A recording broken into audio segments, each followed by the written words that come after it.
Hello and welcome back. In this particular tutorial, we are going to use the quotation template made by us and make a quotation for a customer. So let me first open the quotation template.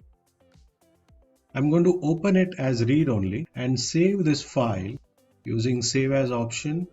And I'm going to name this with a customer short name and the quotation reference so that when you search for this file in future from your quotation folder, you can search very easily with reference to the quotation reference number. So let's say the customer name is ABC company. So I'm going to keep ABC as the short form, and let's assume that your quotation reference is 2-180031. So this is how I have named this file. I'm going to save this. I will use the existing file information that we save on typing. I'm going to fill in company information by using paste special values option so that we don't change the formatting of this quotation.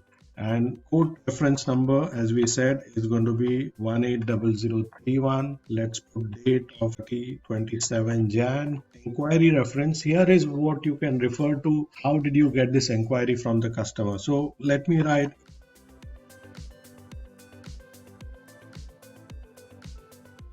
and currency is going to be US dollars.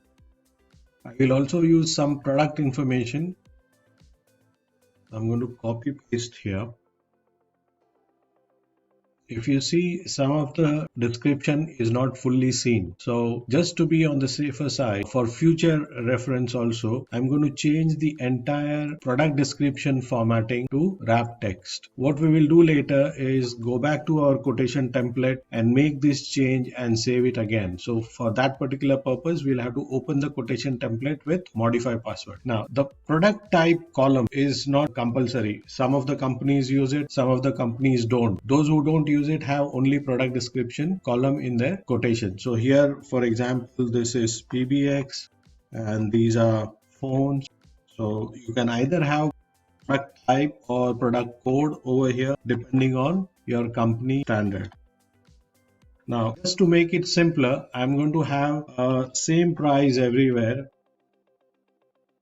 And for installation charges, I'm going to put $250. Availability, let's assume that these are X stock products. If any product is not X stock, then we can write, let's say 3 to 5 days. And for installation charges, you don't need to write availability. Now let's come to the summary subtotal. In case of discount, you can have two options. One is either you are offering, let's say 5% discount to customer for some promotion or any particular offer you have. Then you can use any one of the cells in front of it to display percentage. Let's say here I write 5% and I want to offer that discount. So I'm going to use the formula equal to the subtotal amount multiplied by the discount rate. So this is the discount. Tax percentage is 5% and tax amount is going to be on the discounted rate, not on the subtotal, but discounted subtotal. So we'll first compute the discounted subtotal by using brackets. So this is going to be subtotal less the discount. So this is the discounted subtotal. On this amount, we will apply the tax percentage. So here we multiply by 5%. I'm going to have a short video after this particular session to describe how various operations are interpreted and performed by Excel. So when you have brackets, for example, whatever is inside the bracket is computed first and then the remaining operation is applied on this. Now here if you see, we haven't applied the accounting or currency format. So I'm going to quickly apply it. So this is another change you remember you need to do in your quotation format which we made. So the first change was having wrap text in the product description. Second was to have the tax amount formula and the currency format. Let's say the shipping charges are going to be $50. So here too we will apply the currency formula. This completes your quotation. If you see now in print preview, you will see it is one page of one. It is neatly accommodating in one page. So we are going to be happy with this. In order to save this and send this file to the customer, we are going to save this file as PDF format. And that we will do by using File, Save As, Below the file name, you will find Excel workbook.xls. Here you will have inverted triangle. From here, scroll down and select PDF and save.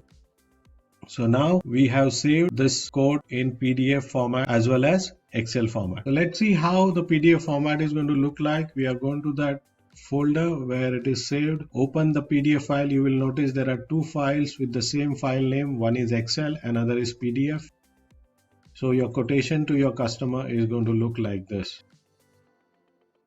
Now, if you notice, there are grid lines appearing everywhere. We need to change this and remove these grid lines. So I'm going to close this file, go back to our Excel sheet, and let me show you where this setting is regarding the grid line. So you go to page layout. Here there is a shortcut, plus it will also be there in the sheet option. So if you remove from here, print, the grid lines you remove from print only for viewing purpose. If you remove from view, from the screen also it will go away. Let me show you that. So here you do not see any grid lines. So we require it for viewing, but we do not want it for printing purpose. Now if I save this file, save as, go to PDF, select PDF option, save. It is going to ask the file already exists. Do you want to replace the existing file? Okay. Now let's open that file. You will see the grid lines are gone. So this is the final PDF file that you will send to the customer, which looks very professional and neat. Let me show you the other option where you remove the grid lines. You go to page layout, go to page setup, click on the down arrow button on the right corner of the page setup, go to sheet, and from here remove grid lines selection from this particular box. So that's all about how to use your quotation format template to prepare a quotation, save it as PDF file, and send it to customer.